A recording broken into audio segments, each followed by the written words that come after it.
Everyone hello everyone welcome to my channel. So आज हम लोग करेंगे क्लास 8 का जो भारत की खोज का चैप्टर नंबर 4 है युगों का दौर।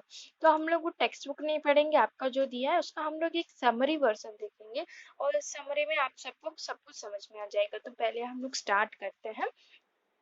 तो हम लोगों का पहला है कि जो हमारा पहला चैप्टर है उसका नाम है गुप्त शासन में राष्ट्रीयता और साम्राज्यवाद। राष्ट्रीयता का मतलब होता है इम्प्रिजनमेंट और साम्राज्य का बात मतलब होता है नेशनलिज्म और इसका मतलब होता है इम्पीरियलिज्म।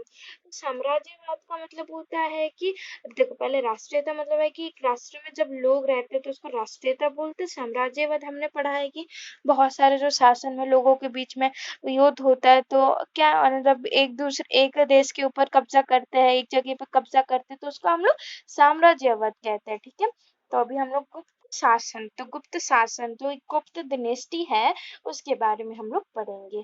पुष्यमित्र संघ ने मौर्य साम्राज्य के अंतिम राजा बृहदत्त को मारकर शुंग वंश की स्थापना की। इसका शासन छोटे ही क्षेत्रफल में था।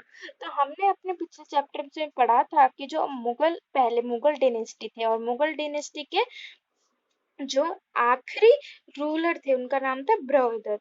मतलब जो भी अशोक सबसे पावरफुल रूलर थे मौर्य साम्राज्य में, लेकिन उनके बाद जो भी उनके बेटे बिंदुसार के बाद जो भी उनके बेटे परपोते आए वो इतने स्ट्रांग नहीं रहे। तो जो अंतिम राजा थे मौर्य साम्राज्य के बृहदत्त को पुष्यमित्र संघ ने हरा दिया बृहदत्त को और शुंग वंश की स्थापना की। मतलब मुगल डिनेस्टी को हटाकर शुंग वंश की स्थापना की। तो आपको एग्जाम में से आ सकता है कि कौन से राजा ने शुंग वंश की स्थापना की, तो की थी पुष्यमित्र संघ ने। और जो हमने देखा था कि जो मौर्य का जो शासन था वो पूरे इंडिया अफगानिस्तान तक था, लेकिन ये जो शुंग वंश का जो शासन था बहुत ही छोटे ही क्षेत्रफल में था। उसी समय भारतीय यूनानी उत्तर में काबुल से पंजाब तक फैल गए थे। तो उस समय जब जो संघ वंश का स्थापना हुआ तो काबुल जो है वो अफगानिस्तान वाले है और जो पार्ट में लोकेटेड है। अभी तो मतलब अफगानिस्तान का कैपिटल है अब, लेकिन अभी अफगानिस्तान की जो स्थिति अच्छी नहीं है। तो काबुल से जो लोग है, भारत या यूनानी का मतलब होता है इंडो ग्रीक लोग है, वो नॉर्थ से मतलब काबुल से पंजाब है। कौन है? भारत यूनानी। उन्होंने मीनांदर के नेतृत्व में पाटलिपुत्र पर आक्रमण कर दिया और उसने बौद्ध धर्म स्वीकार कर लिया। यह आगे मिलिंद नाम से प्रसिद्ध हुआ। तो उनके जो भारत यूनानी जो इंडो ग्रीक थे जो काबुल से आए थे उनके लीडर का नाम था मीनांदर। और मीनांदर के जो रूल नेतृत्व का मतलब होता है रूल के अंडर उन्होंने पाटलिपुत्र होता है एक पाटलिपुत्र बिहार में जगह है, तो वहां पे उन्होंने कब्जा कर लिया। और फिर जो मीनांदर जो थे उन्होंने अपने आप को बौद्ध धर्म में कन्वर्ट कर लिया। और फिर उसके बाद मीनांदर को मिलिंद नाम से भी प्रसिद्ध किया जाता है। उसने बौद्ध आख्यानों से उनके संत कहा जाता है। मतलब उन्होंने बौद्ध को बहुत ही जो बौद्ध धर्म है उसको संत का मतलब होता है ऋषि कहा जाता है। इस प्रकार यूनानी और बौद्ध कलम का जन्म हुआ। तो जो यूनानी का मतलब है कि जो ग्रीक लोगों का, और फिर जो बुद्ध कला है मतलब जो रिलीजन है बौद्ध धर्म उसका भी विकसित हुआ। उसी समय एक दल कुषाणों की भी आए जिसके सरदार का कदफिसस ने उत्तर पर भारत करके अपना राज्य का विस्तार कर लिया। तो एक कुषाण भी है। एक दल का मतलब होता है डिनेस्टी, हम लोग उसको इंग्लिश में डिनेस्टी बोलते हैं। तो कुषाण भी एक आए जिसका सरदार कौन थे? कदफिसस ने उत्तर भारत पर अधिकार करके अपना राज्य अभी देखो जो भी मतलब जो भी डिनेस्टी का जो स्टार्ट हुआ ना, मेनली उनका पॉइंट जहाँ से स्टार्ट हुआ वो मेनली नॉर्थ वाले इलाके से हुआ। तो इसलिए नॉर्थ वाले इलाके में बहुत ही आक्रमण हुआ करते थे। तो जो कुषाण का कौन सरदार थे? कदफिसास। और कुषाण के सबसे महान शासक का नाम था कनिष्क, उनके बारे में हम लोग पढ़ेंगे। इस प्रकार कुषाण वंश का साम्राज्य हो गया। तो उन्होंने अपने नॉर्थ एरिया से उन्होंने आक्रमण करके अपना लिया, कुषाण वंश की स्थापना की। धीरे धीरे उन्होंने मध्य एशिया का भी बड़ा भाग पर कब्जा कर लिया, अपने साम्राज्य को व्यापक और मजबूत बना लिया। तो मध्य एशिया जो एशिया का जो मिडिल पार्ट उसमें भी उन्होंने अपना जो है रूल जमा लिया, कर लिया, मजबूत बना लिया। कुछ हिंदू धर्म तथा अधिकांश ने बौद्ध धर्म अपना लिया। तो जब ये जो रूलर डिनेस्टी आते गए थे तो उसमें जो बौद्ध धर्म बहुत इंपॉर्टेंट धर्म था। तो जो हिंदू लोग थे वो भी अपने आप को बौद्ध धर्म में कन्वर्ट कर देते थे। ठीक है। तो कनिष्क उनका सबसे प्रसिद्ध शासक था। तो आपके इसमें दो इम्पोर्टेंट, एक तो कदफिसा जिसने ये कनिष्क उनका स्टार्ट किया, और उनके सब सॉरी कनिष्क ने कुषाण वंश का स्टार्ट किया, और फिर कनिष्क तो थे वो सबसे इम्पोर्टेंट प्रसिद्ध राजा थे। जैसे कि मौर्य में अशोक थे, तो वैसे ये कनिष्क है कुषाण में थे। आपको के याद रख लेना। इसका बौद्ध कथाओं में उल्लेख मिलता है, जिसकी राजधानी तक्षशिला के निकट पेशावर थी। तो जो ये कनिष्क राजा का हमें जो उनकी कथाओं की, उनकी जो भी लीला है, जो भी उन्होंने काम किए, वो हमें बौद्ध उल्लेख मतलब जो मन्युस्क्रिप्ट है बौद्ध वालों की, तो वहाँ पे हमें मिलता है। तो उनकी जो राजधानी पेशावर में थी, जो तक्षशिला के निकट है। तो तक्षशिला एक हमने पढ़ा था कि जो एक मतलब वहाँ पे हमें ज्ञान भी मिलेगा, फिर एक मेडिसिन का भी वैसा कुछ है। तो जो तक्षशिला के पास एक जगह है पेशावर, उनकी वो राजधानी थी, किसकी? कनिष्क राजा की। कुषाण काल में बौद्ध धर्म दो संप्रदायों हीनयान और महायान में बट गया। तो देखो अभी हमारे हिंदू होते, हिंदू में भी हमने चार तरह के डिवाइड करके रखे। तो वैसे ही जो बौद्ध धर्म में भी दो प्रकार के होते, एक हीनयान और एक महायान। तो कुषाण काल में दो हो गए, इनके मध्य विवाद होने लगे। तो मतलब हिनाय और जो महायान के बीच में कंपटीशन होने लगी। ठीक है। इन विवादों से अलग एक नाम नागार्जुन का है, जो बौद्ध शास्त्रों में तथा भारतीय दर्शन के विद्वान थे। तो एक नाम आता है नागार्जुन के कारण, और ये कुछ इम्पोर्टेंट मतलब उनके बौद्ध शास्त्रों में भी उनका काम आता है, और भारतीय मतलब भारतीय दर्शन दोनों ही विद्वान थे। इनके उनके कारण महायान की विजयी, तो किसके कारण महायान की विजयी? महायान की विजय नागार्जुन के कारण हुई। तो बौद्ध धर्म में जो चीन में बौद्ध धर्म में महायान शाखा तथा लंका और बर्मा में हीनयान शाखा को मानने लगा। तो ये बहुत ही इम्पोर्टेंट है, आपको ये याद रखना। देखो चाइना वाला जो इलाका है, चाइना में जो है महायान फैलने लगा, फैलने लगा। और फिर जो लंका और फिर जो बर्मा है, लंका और फिर जो बर्मा है उसमें हीनयान फैलने लगा। तो आपको ये याद रखना पड़ेगा, ये सबसे इम्पोर्टेंट है। चाइना में महायान बट गया और लंका और बर्मा में हीनयान हो गया। ठीक है, ये हो गया अभी हमारा। तभी हमारा है ईसा की चौथी शताब्दी में जब विदेशियों का आगमन हुआ, तब तक राष्ट्रीय आंदोलन अपना निश्चित रूप धारण कर चुका था। तब जो चौथी शताब्दी 4th सेंचुरी में जब जो विदेशी मतलब जो अ, यूरोप लोग आए, तब तक हमारा जो राष्ट्रीय आंदोलन है थोड़ा सा मजबूत हो चुका था। एक अन्य शासक चंद्रगुप्त प्रथम ने हमलावरों को मार भगाया और 320 ईस्वी से गुप्त साम्राज्य की नींव रखी। इस साम्राज्य में एक के बाद एक महान शासक हुए, जो युद्ध और शांति दोनों कला में सफल थे। गुप्त शासकों का समय बहुत शक्तिशाली, अत्यंत सुसंस्कृत एवं तेजस्वी से भरपूर था। तो जब जो विदेशियों का आने लगे, तो एक नए राजा है जिसका नाम था चंद्रगुप्त प्रथम, और उन्होंने 322 ईस्वी सदी में गुप्त डिनेस्टी की आरंभ रखी, मतलब गुप्त डिनेस्टी उन्होंने स्टार्ट रखी। इस साम्राज्य में एक के बाद एक अनेक महान शासक आए। तो जो गुप्त डिनेस्टी में बहुत अच्छे अच्छे मतलब राजा आने लगे, वो युद्ध और शांति में दोनों में मतलब युद्ध में भी माहिर थे, और शांति मतलब पीस भी रखते थे अपने स्टेट में, जो भी उनका जहाँ पे भी उन्होंने कब्जा रखा होगा। तो जो गुप्त शासन में शक्तिशाली एवं सुसंस्कृत, मतलब एक तो शक्तिशाली राज्य थे, और सुसंस्कृत का मतलब है कि वहाँ पे कलाएं, जो आर्ट कल्चर सब कुछ अच्छा था और तेजस्वी से भरपूर था। मतलब बहुत ही कल्चर वाला स्टेट था, शक्तिशाली था जो गुप्त डिनेस्टी वाले में। इसके प्रसिद्ध शासक समुद्रगुप्त को भारत का नेपोलियन कहा गया। ये इम्पोर्टेंट है कि जो गुप्ता डिनेस्टी है, उनके एक महान शासक थे समुद्रगुप्त, और उनका भारत का नेपोलियन कहा गया। और साहित्य और कला की दृष्टि से काम बहुत ही शानदार था।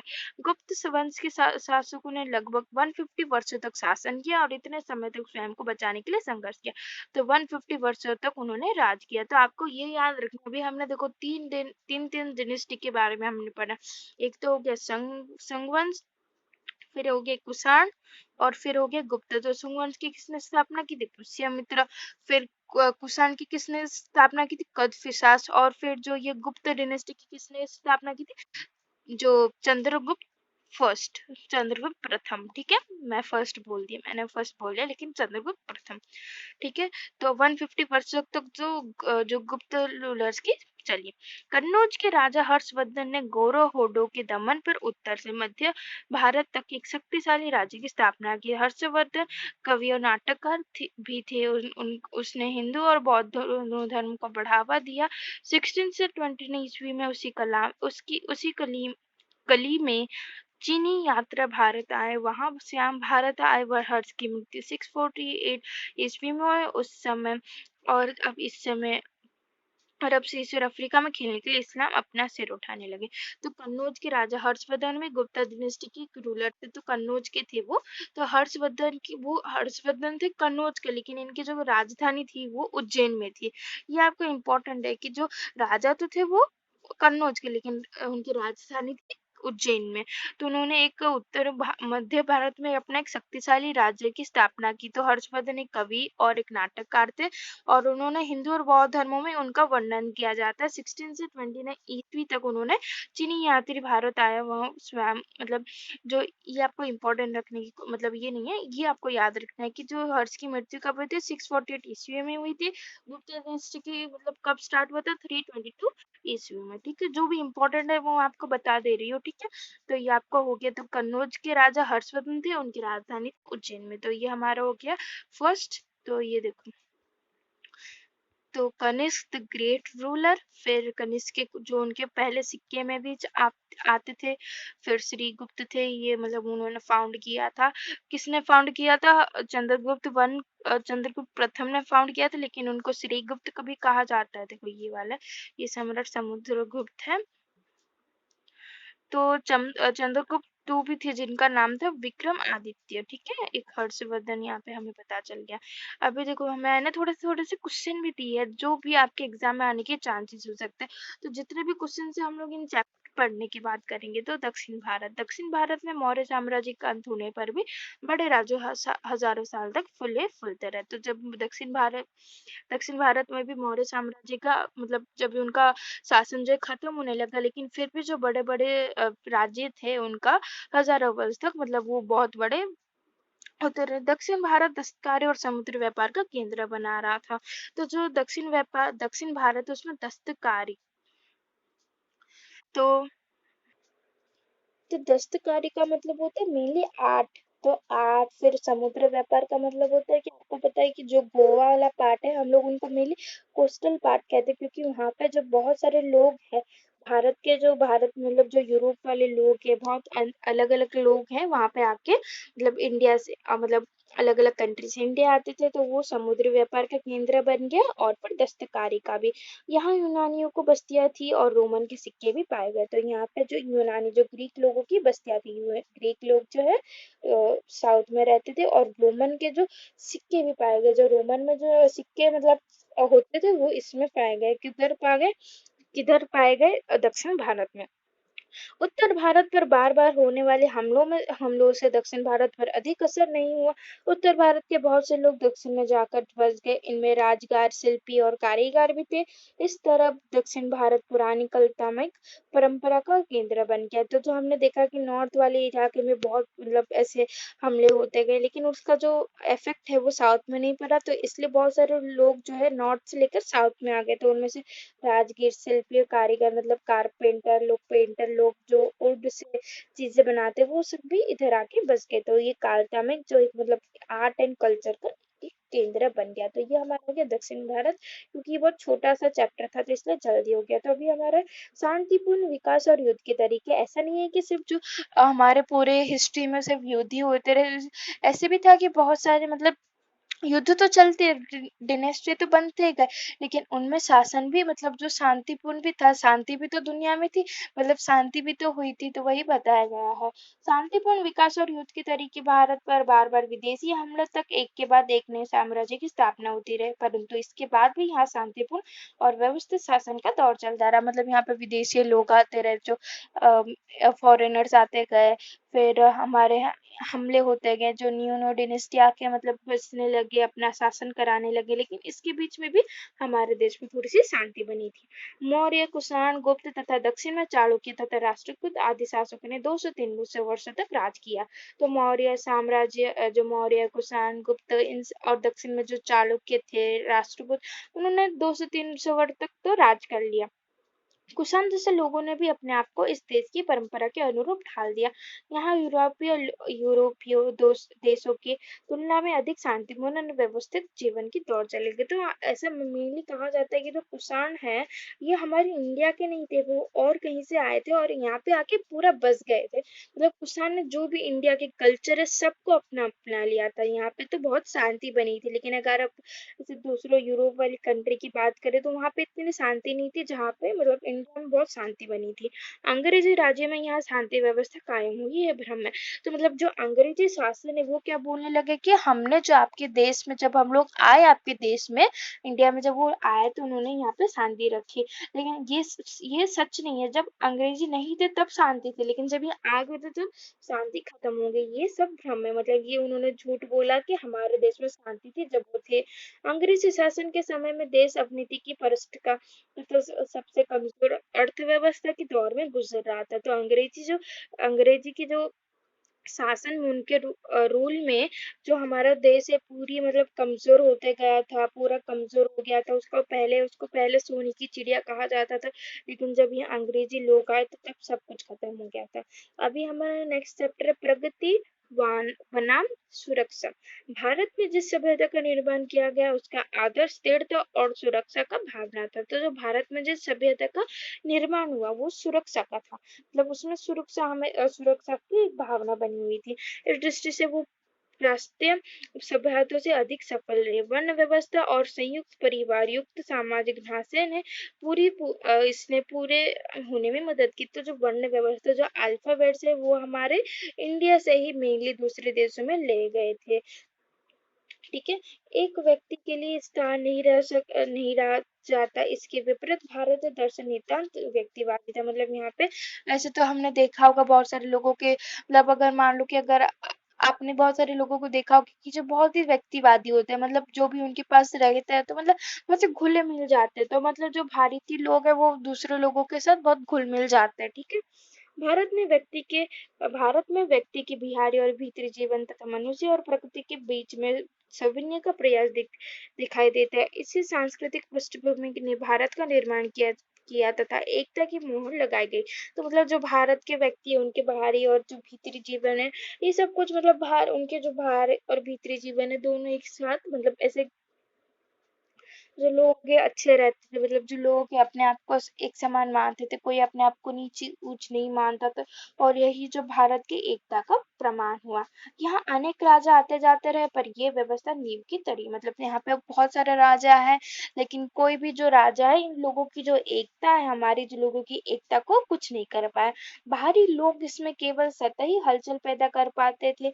इसी तरह यहाँ समुदाय और व्यक्ति दोनों की ही स्वतंत्रता सुरक्षित रहती थी। मतलब जो अगर बाहर के लोग आए फिर भी वो थोड़ा-सा परेशान कर देते थे, लेकिन इनका जो एकता का पूरा जो मतलब जो एकता पूरा तो उनमें थोड़ा-सा प्रॉब्लम क्रिएट करते थे, लेकिन उसको पूरा हिला ही नहीं देते थे।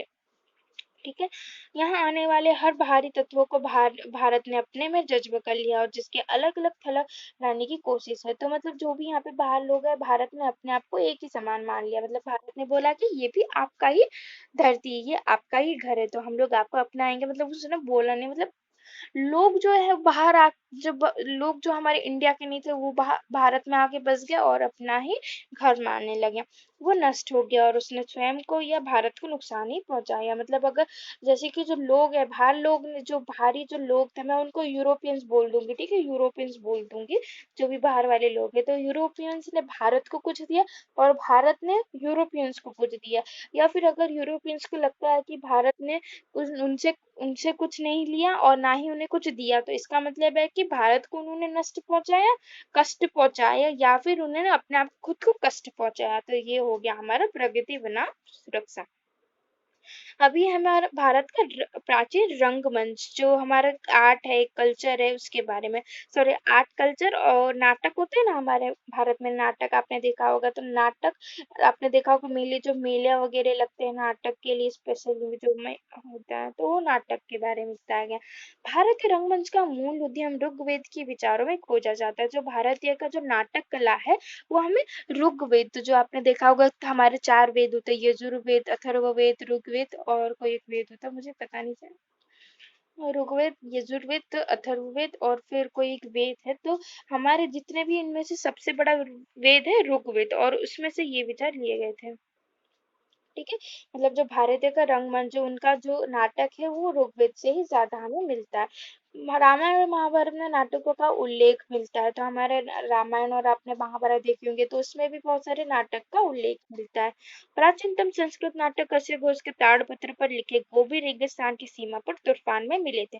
तो हमारे जो संस्कृत नाटक है, हमारे जो नाटक लिखे गए थे संस्कृत में, वो अश्वघोष के ताड़पत्र, अश्वघोष एक आदमी का नाम है, उसने अपने ताड़पत्र पे लिखे थे कुछ ऐसे संस्कृत में नाटक। और वो जो नाटक हमें गोबी रेगिस्तान में मिलता है। गोबी रेगिस्तान एक जगह है, तो वहां पे हमें अपने जो तूफान, तूफान का मतलब है कि तूफान में हमें हमारे जो ताड़पत्र अश्वघोष ने लिखा है वहां पे हमें नाटक मिलता है। मतलब आप देख सकते हो कि हमारी जो पूरी जो कल्चर है वो कितनी मतलब टूट गई थी, ऐसे बिखर गई थी अलग अलग जगह पे। तो जो गोबी रेगिस्तान है मेनली जो चाइना वाला इलाके के पास है। अश्वघोष द्वारा लिखित बुद्ध की जीवनी पर आधारित बुद्ध चरित भारत, चीन और तिब्बत में बहुत लोकप्रिय थे। तो अश्वघोष ने अपने ताड़पत्र में संस्कृत नाटक लिखे थे, और उसके साथ उन्होंने एक बुद्ध के जीवन के ऊपर भी एक स्टोरी लिखी थी, और उसका नाम है बुद्ध चरित। और वो भारत, चीन और जो तिब्बत में बहुत प्रसिद्ध है, मतलब लोकप्रिय के मतलब है कि लोगों को बहुत पसंद आए। संस्कृत साहित्य में कालिदास का सबसे बड़े कवि और नाटककार माना गया है। कालिदास पहले ही हम लोग तो संस्कृत साहित्य, जो संस्कृत में कालिदास, आपने नाम सुना होगा कालिदास के बारे में। तो जो कालिदास थे बहुत ही कवि, बहुत बड़े कवि थे और एक नाटककार थे। कालिदास से पहले संदर्भ की एक नाटक रचना मृच्छकाटिकम यानी मिट्टी की गाड़ी प्राप्त हुई। तो एक सुंदरिक, ये देखो ये मैं आपको लिख के बताती हूँ, ये सुंदरक है, ठीक है, सुंदरक, ठीक है। तो उन्होंने एक नाटक लिखी थी जिसका नाम था मृच्छकाटिकम, तो जिसका मतलब होता है मिट्टी की गाड़ी।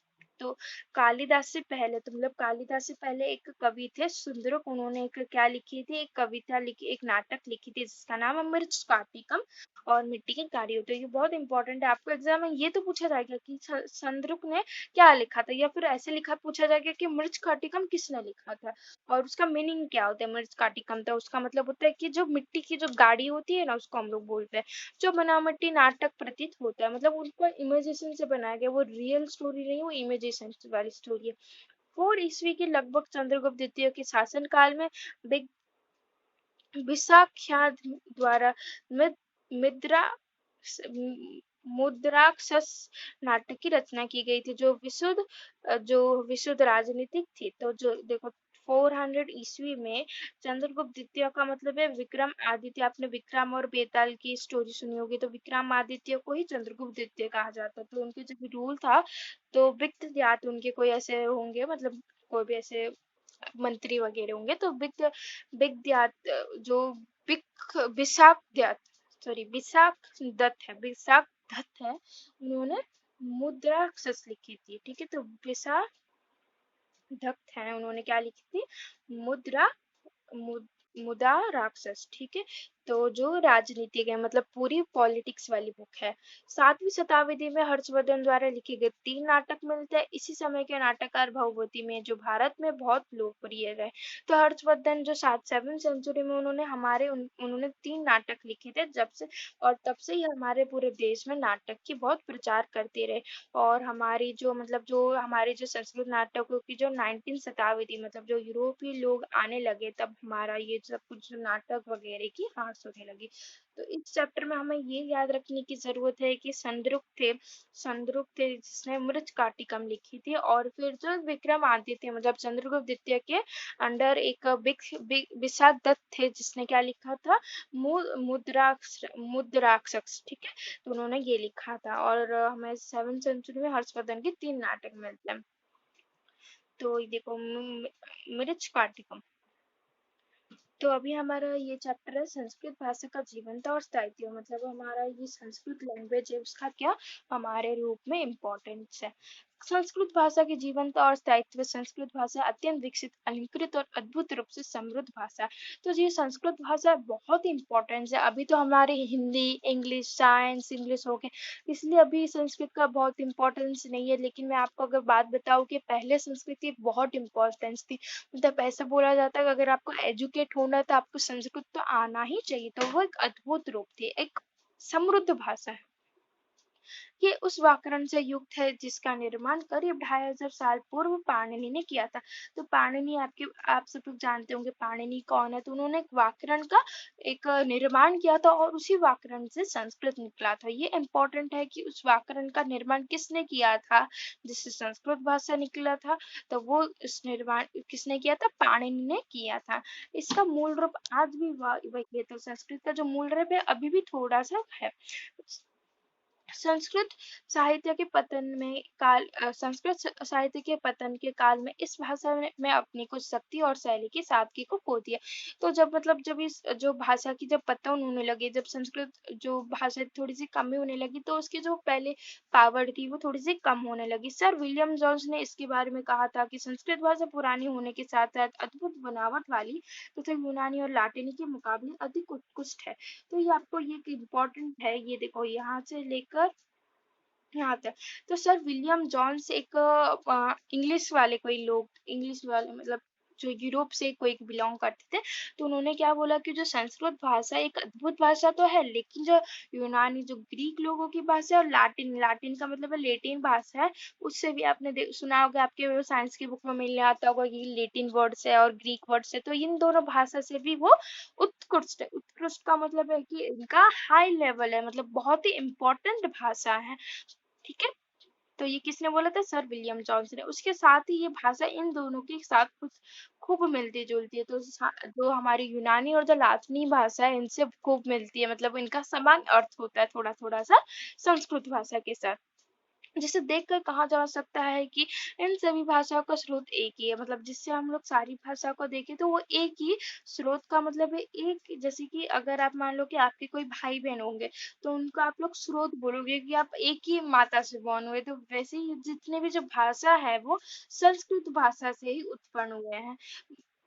तो जननी माना जाता है, तो जननी का मतलब होता है माता। तो जितनी भी जो भाषा का हमें वर्णन मिलता है वो उनकी उत्पन्न हमें मिलती है संस्कृत से ही हमें मिलती है। अधिकांश जो शब्द है वो हमें संस्कृत से ही लेन देन मिलता है। तो ये हमारा हो गया संस्कृत भाषा की जीवंत और स्थायित्व।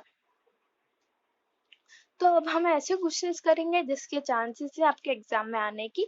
तो जो भी इसके बाद के जो चैप्टर्स है वो हम लोग नेक्स्ट पार्ट में करेंगे, मतलब मैं इसके बाद एक वीडियो बनाने वाली हूँ, तो उस पार्ट में हम लोग करेंगे। तो पहले ये थोड़े छोटे से क्वेश्चन है वो पहले देख लेते हैं। मौर्य साम्राज्य के अवसान के बाद किस वंश की स्थापना का उदय हुई, तो जो मौर्य साम्राज्य के अवसान के बाद शुंग वंश की उदय हुआ। शुंग वंश की स्थापना किसने की थी, तो शुंग वंश की स्थापना पुष्यमित्र संघ ने की थी। शुंग होगा। मेनांदर किस नाम से प्रसिद्ध है, मेनांदर मिलिंद नाम से प्रसिद्ध हुए। शुंग वंश का दूसरा नाम क्या है, ये मैंने गलती से दे दिया तो इसका कुछ नहीं होगा। ठीक है,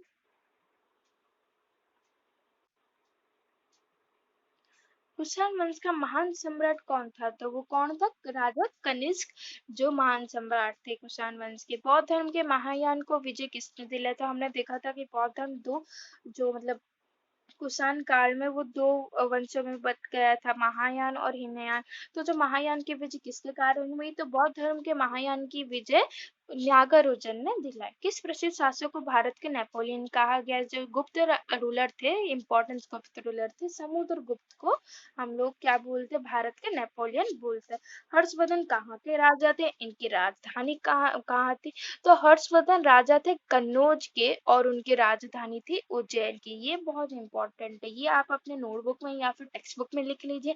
हर्षवर्धन थे राजा कन्नौज के, ये मैंने कन्नौज लिखा है, और फिर उनकी राजधानी थी उज्जैन में। ठीक है, ये इंपॉर्टेंस है, ये वाला क्वेश्चन आपको ध्यान रखना। ठीक है, अभी ये चंद्रगुप्त द्वितीय का दूसरा नाम क्या था, विक्रमादित्य। आपने जो देख सुनी होगी विक्रम और बेताल की कहानी। तो भारतीय रंगमंच का मूल उद्यम कहाँ माना जाता है, तो हमें वो कहाँ माना जाता है, वो ऋग्वेद से उत्पन्न हुई थी। प्राचीनतम संस्कृत नाटक किसके है, तो प्राचीनतम जो संस्कृत नाटक है वो अश्वघोष के। हमने देखा था कि जो प्रांच हमें जो ताड़पत्र है वो हमें गोबी रेगिस्तान में मिलता है। तो जो प्राचीनतम संस्कृत नाटक है वो अश्वघोष के। अभी मैं आपको दिखाती हूँ, कुछ थोड़ा सा ये अलग क्वेश्चन था तो मैं उन्हें अलग भी दिया था। देखो, प्राचीनतम नाटक अश्वघोष से मिलता है, तो मिलते का और है तो वो सेम मतलब है। ठीक है, तो ठीक है। तो अभी हमारा है कि मृच्छकाटिकम यानी मिट्टी की घाड़ी नाटक किसने रचना की थी? तो किसने रचना की थी? जो हमारे कालिदास से पहले जो सुंदरकाय थे उन्होंने जो मृच्छकाटिकम की रचना की थी। तो आपको स्पेलिंग का भी याद रखना, मैं आपको एक फिर से बता दे रही हूँ।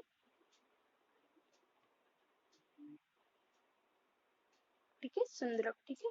और फिर उसके बाद है विद्यात बिस्का में इसका मतलब ये होगा बिस्खप दत्त के द्वारा किस नाटक की रचना की थी?